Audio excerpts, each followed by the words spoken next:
सात समुद्र की मसी करूं, लेखनी करूं बन राय, धरती का कागज करूं, गुरु गुण लिखो न जाए।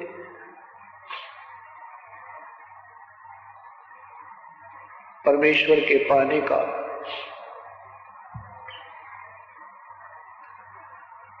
जो प्राणी प्रयत्न करते हैं, दिशा ठीक न मिलने से, रास्ता ठीक न मिलने से अपनी अपनी अटकलों पर अटक जाते हैं। सदग्रंथों को ना समझकर संतों ने अपने लोकवेद के आधार से ज्ञान प्रचार कर दिया, अपनी सूझबूझ के अनुभव की पुस्तकें बनाकर ढेर सारी समाज में प्रवेश कर दी। जिज्ञासुओं ने, श्रद्धालुओं ने उनको खरीद कर परमात्मा की तलाश करनी चाहिए, परंतु ज्ञान उलट हो जाने से, विधि गलत हो जाने से प्रयत्न करके भी असफल रहे।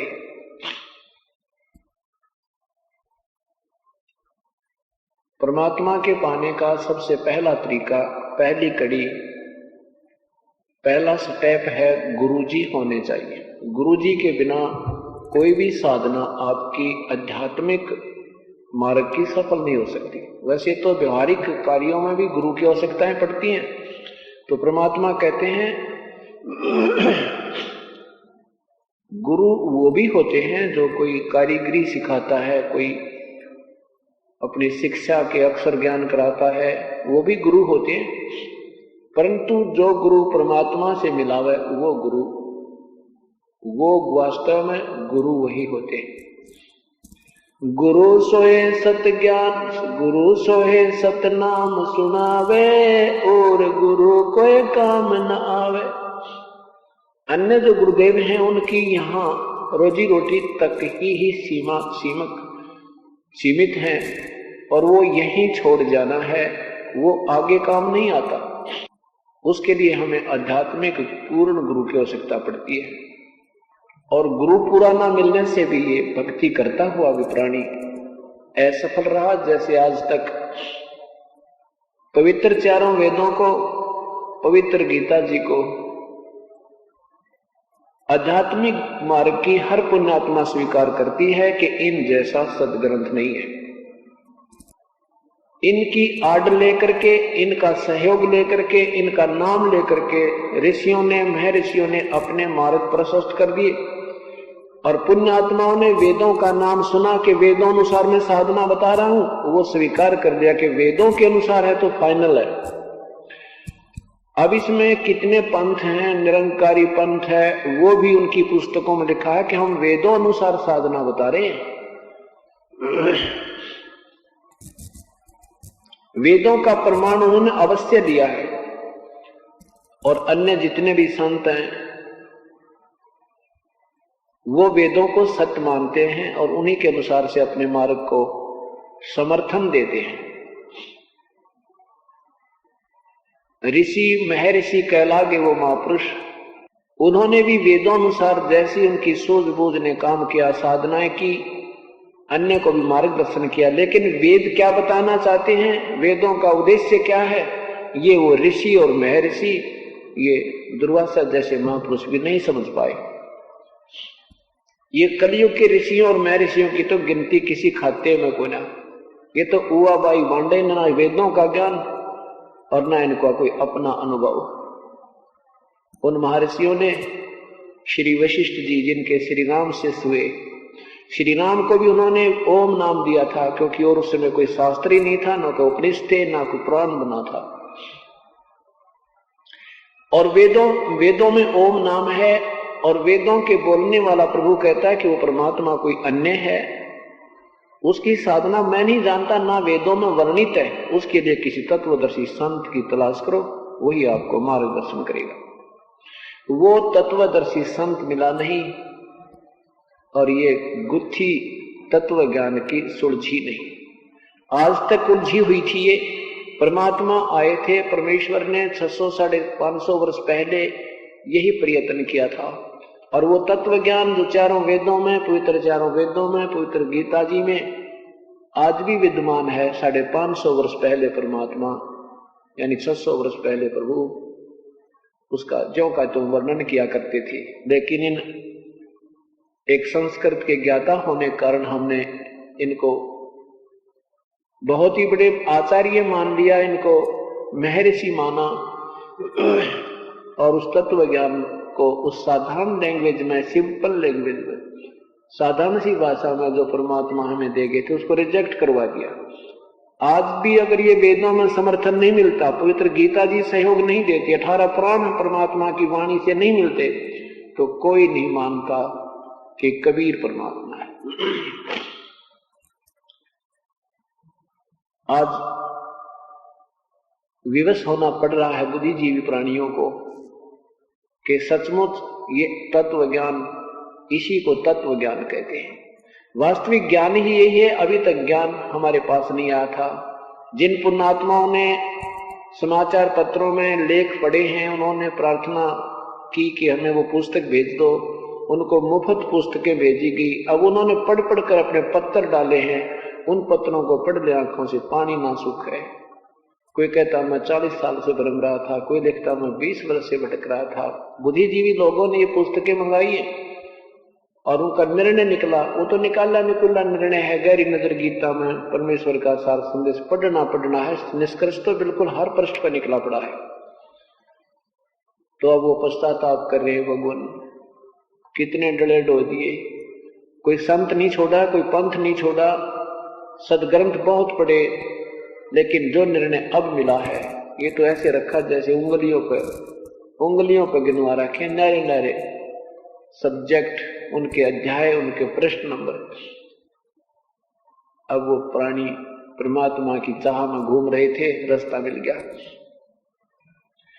यही कबीर साहब कहते हैं, पीछे लग गया जाऊं था मैं लोक वेद के साथ, रस्ते में सतगुरु मिले भाई दीपक दीन्या हाथ।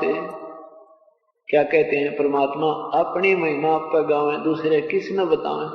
धर्मदास, इस संसार में मैं जब आया, मुझे कोई भी परमेश्वर के बारे में जानने वाला प्राणी मेरे सामने नहीं आया। अब किसका समर्थन लूं, किसको मैं सहयोगी बनाऊं, अपनी महिमा आप पर गाऊं, आप पर सुनाऊं, आप पर सुनो। तो कहते हैं पीछे लग गया जाऊं था मैं लोक वेद के साथ। आप पर दास बने, आप पर भगवान बने, आप पर एक परम संत बने और आप पर एक परम भक्त का रोग किया और आप ही एक कवि बने। गागा का अपनी महिमा आप पर गानी पड़ी। कोई दूसरा इस संसार में परमेश्वर के तत्व को जानने वाला नहीं था और ना सुनने को तैयार थे।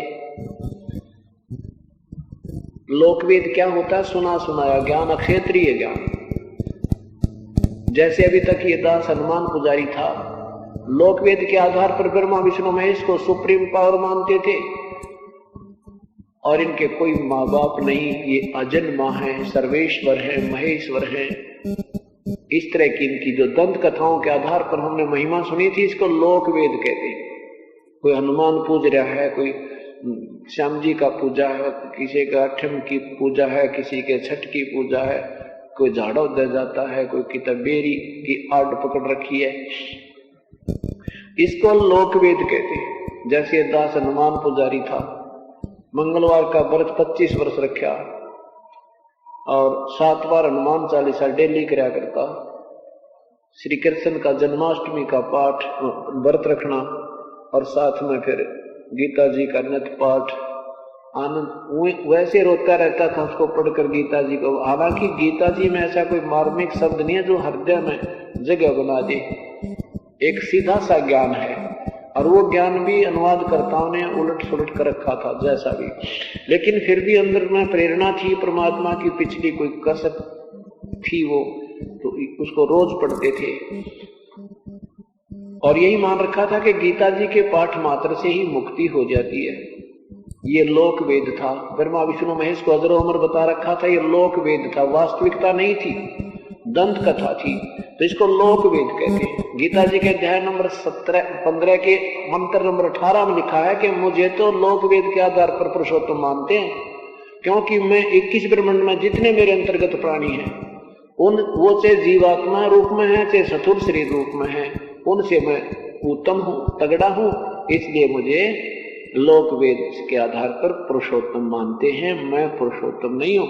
वो तो 15वें अध्याय के 17वें श्लोक में बता दिया कि वो उत्तम पुरुष है तो अन्य, वो तो कोई और प्रभु है जो तीनों लोकों में प्रवेश करके सबका धारण पोषण करता है और वही परमात्मा कहलाता है। वो अविनाशी वास्तव वही है। तो परमात्मा क्या कहते हैं कि पीछे लग गया जाऊं था मैं लोक वेद के साथ। अब जैसे हम लोक वेद के आधार पर अपने दृढ़ होकर लगे हुए थे तो संत मिले, उस परमेश्वर तुल्य संत ने इस दास के ऊपर रहम किया और फिर ये सदग्रंथ देखे। सचमुच ये तो उनके ज्ञान की रोशनी में ये देखा कि सचमुच हम गलत जा रहे हैं। अब चानना हो गया, हमें मार्ग मिल गया, अंधेरे में टॉर्च मिल गई, हम गड्ढों में नहीं गिरेंगे। अब उस वे पर चलेंगे, उस रास्ते पर चलेंगे जिसमें कोई रोड़ा और कंकर नहीं है, कोई गड़ा नहीं है, यानी कुपथ नहीं है, कुमार्ग नहीं है, हम सुमार्ग चलेंगे। तो अब उस रोशनी से तत्व ज्ञान के प्रकाश के अंदर हम चल रहे हैं। ये दीपक दे दिया। अब जैसे तो इसको कहते हैं पीछे लग गया जाऊं था मैं लोक वेद के साथ, रस्ते में सतगुरु मिले दीपक दे दिया हाथ। इस भक्ति मार्ग में, इस भक्ति के रास्ते में सतगुरु मिले, सच्चे संत मिल गए। उन्होंने ये ज्ञान रूपी एक टॉर्च दे दी, तत्व ज्ञान रूपी। अब उसके आधार से और मैप अपने साथ है, उसके ऊपर चल रहे हैं।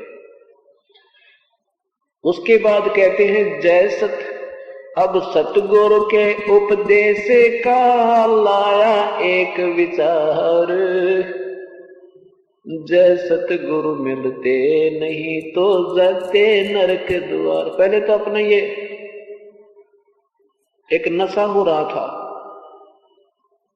जिसको जरा सा सुख है, ठीक समय पर रोटी मिल रही है, अच्छी कोई पोस्ट है या कोई धंधा ठीक है, तो वो व्यक्ति बहुत ज्यादा अभिमान अहम में होता है और वो उस लोकवेद के आधार पर ये सोच बैठा होता है कि यही ज्ञान, यही रास्ता और यही एक मनुष्य जीवन का कर्तव्य होता है, यही पूजाएं होती हैं। और जब चानना होता है, रोशनी होती है, तत्व ज्ञान होता है, फिर उसको समझ में आती है या तो बात बिगड़ गई थी, ए भगवान कति बात, ये तो कति चाड़ा पाट गया था। अब जैसे बच्चा छोटा सा होता है, उसको नहीं पता कि तो सचमुच ही गड्ढे में गिर जाएगा या बिजली के हाथ लगा दिया नंगे तार का तुझे मार डालेगी। अब जैसे अंधेरे में कोई जा रहा है, उसको नहीं पता सर्प के ऊपर पैर टेकना हो रहा था तेरा, और पैर टेकते खा जाता।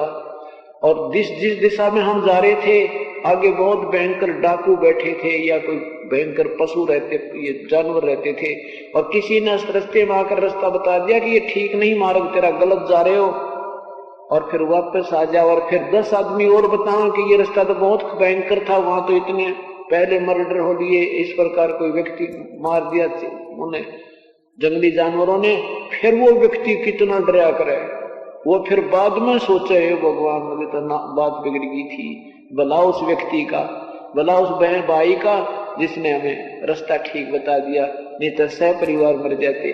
तो अब इस सत्य कुमार्ग पर जाने वाले, शास्त्र विरुद्ध साधना करने वाले कुमार्ग पर जा रहे हैं और उनको कोई सुमार्ग बता देता, फिर वापस आ जाते हैं। फिर उसको पता लगता और आसपास के व्यक्तियों का, क्षेत्र के व्यक्तियों से, ये तो बहुत भयंकर रास्ता था, तुम बच कैसे गए, बहुत अच्छा समय पर तुम्हें कोई मार्ग रास्ता बताने वाला ठीक मिल गया, नहीं तो बहुत भयंकर रास्ता था, तुम तो वापस नहीं आने थे। फिर वो व्यक्ति विचार कराया करे, तेरा गजब हो, हे भगवान कति बात बिगड़ गई थी। फिर कई दिन तक उसकी जो ना वो बात या भूल नहीं पड़ती। तो जब आप सियाने हो जाओगे और जिस कुमार्ग पर जा रहे थे उसके बारे में वापस आकर के फिर सोचोगे, विचार करोगे, कि जय ये व्यक्ति ना मिलता है भगवान, कति बात बिगड़ गई थी। अगर ये सतमा